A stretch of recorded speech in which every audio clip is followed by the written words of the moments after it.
একসময় তার কথায় থামতো পুরো গ্রাম, তার সিদ্ধান্তেই মিটত সব বিরোধ। ভাগ্যের নির্মম পরিহাসে সেই মানুষটিই আজ নিঃসঙ্গ, একা।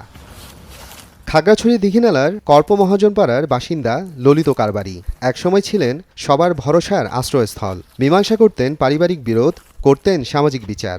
মানুষের সুখে দুঃখে সবসময় পাশে থাকতেন তিনি।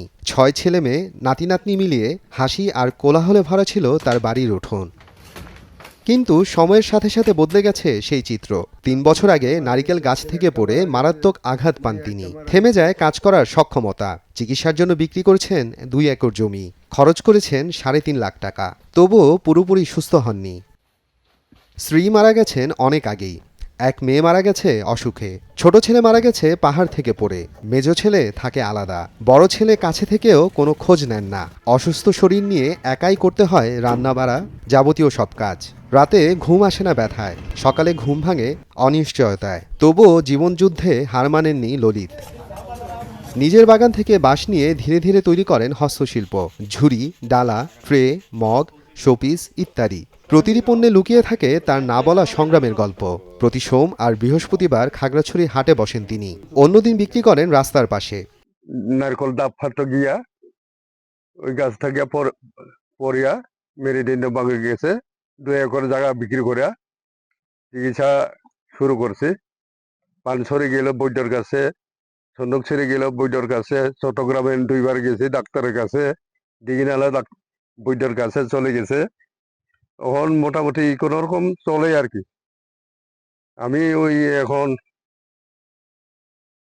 কি বলবো, বাঁশের তেরেট, কাপ, দাবা, মগ, কাপ বিক্রি করে কোন রকম চলে আর কি। আমি সপ্তাহে 2,000-3,000 টাকা পুঁজি হয় আমার ওইগুলা বিক্রি করে।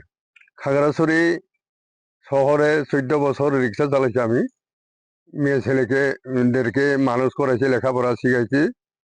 এখন 2 ছেলে 2 মেয়ে আছে। এরা কেউ আমাকে চায় নাই। স্থানীয় কিছু যুবক পাশে দাঁড়িয়েছেন, কেউ হাটে নিয়ে যান, কেউ পণ্যের দাম ঠিক করে দেন। তার পণ্যের সুনাম ছড়িয়ে পড়েছে দূর দূরান্তে। সাজেকে আসা পর্যটকরাও কিনছেন এসব পণ্য। তবে এই সামান্য আয় তার চিকিৎসার জন্য যথেষ্ট নয়। তোর ছেলে মেয়েরা বাইরে থাকে, কোম্পানির চাকরি করে। আর এখানে পাশে বাড়ির পাশে একজন ছেলে আছে, ও মোটামুটি নিজের সংসার নিয়ে ব্যস্ত। তার বাবাকে একটু এইভাবে দেখাশোনা করতে পারে না। এই বৃদ্ধ বয়সে এসে উনি বাঁশ, ব্যাট, হ্যান্ডিক্রাফট জাতীয় ট্রে, মগ এবং হুকায় উনি যে এগুলো বিক্রি করে কোন রকম চলতেছে, আমিও দেখে কিন্তু খুবই উৎসাহিত হই। তবে ওনার অর্থনৈতিক অবস্থা খুবই খারাপ। এই কাজ করি আর বাজারে বিক্রি করে খাই কষ্ট করে। এখনো কেউজন যদি সাহায্য দিলে, সরকার যদি সাহায্য দিলে তার উপায় হবে আর। একসময় যিনি অন্যের সমস্যা সমাধান করতেন, আজ তিনি নিজেই জীবনের হিসাব মেলাতে ব্যর্থ হচ্ছেন বারবার। স্থানীয়দের প্রত্যাশা, উপযুক্ত সুযোগ পেলে আবারও ঘুরে দাঁড়াতে পারবে ললিত। সময় সংবাদ, খাগড়াছড়ি।